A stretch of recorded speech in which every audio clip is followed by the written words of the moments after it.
He even sees the T1000 at work going through some metal bars and is then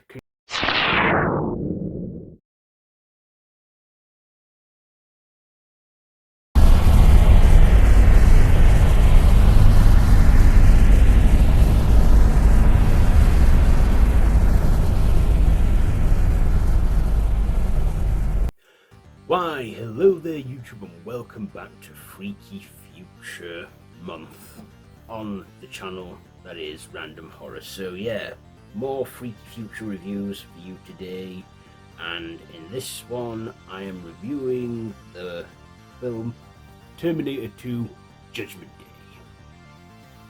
Yes, T2 Judgment Day, that is written by James Cameron and William Wisher and directed again by James Cameron, starring Arnold Schwarzenegger, Linda Hamilton, Edward Furlong and Robert Patrick. So this is the sequel to 1984's The Terminator, and I reviewed that last week.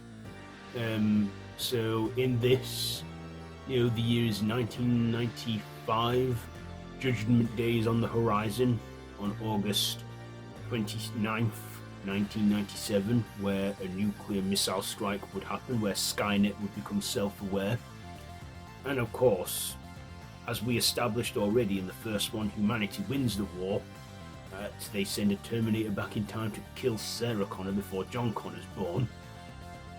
But in this one, we see John Connor, now a young adolescent kid, being fostered, as Sarah Connor is believed to be insane and is in a mental hospital, supervised by Dr. Silverman from the previous movie, and he thinks this is a load of crap.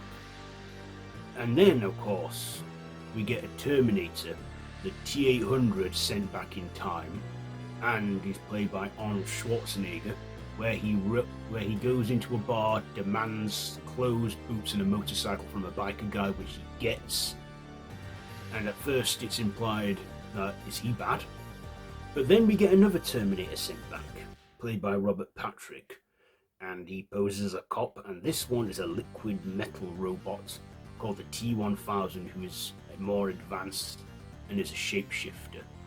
And at first, when this T-1000 is looking for John Connor, played by Robert Patrick, he goes up to one of John Connor's friends and says, "You seen this kid?" And he goes, "Nah, I haven't seen him." That kid deserves credit for saving humanity, because he didn't rat out John Connor.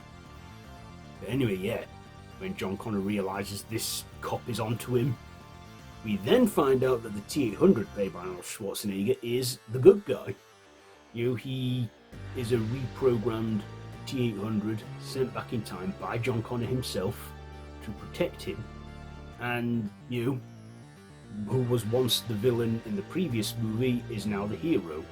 And they break out Sarah Connor. At first she thinks he's bad, but then he tells her, "Come with me if you want to live," because he's protecting John. And Silverman, he even sees the T-1000 at work going through some metal bars and is then convinced, I guess, at this point. And of course we then go out for Sarah, John and the Terminator to stop Judgment Day from happening. And by doing that they need to destroy the core of Skynet, which is Miles Dyson, who is developing Skynet. And after showing some graphic scenes where the Terminator removes the living flesh off his arm and revealing robotic skeleton, he is convinced that his creation is going to cause the end of humanity. And also, from the previous movie, we see that he managed to salvage the arm from the previous one and the chip, part of it. And that's what develops Skynet. Like I say, it's all wibbly wobbly, timey-wimey stuff. Still, set in 1995, 4 years ahead of the film's release from 1991, and the Terminator again sent from the far future. So yeah, they go out to face the T-1000 after destroying Miles Dyson's whole legacy and work, and he even dies in the process. We then see, in a steel working factory, a big showdown between the T-1000, the T-800 and Sarah and John.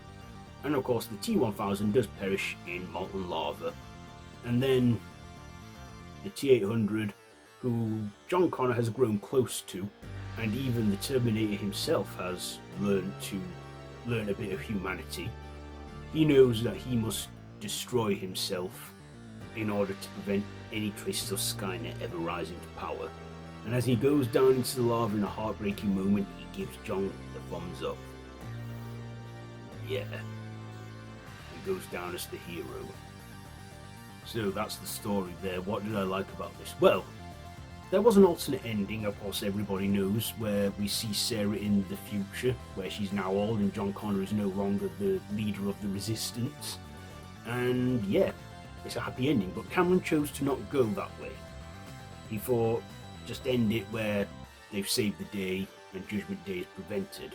And of course by doing that, the studio thought we can make more of these, which they do later on down the line. This is of course regarded as one of the best action movies, if not the best action sequel of all time, and I can see why. It's just I think tops the original one, and it does with the whole more better budget, the more action in it. James Cameron doing what he does best, making a great film, and yeah. We get a good soundtrack there, including that bit where the Terminator comes out of the bar and it plays Back to the Bone.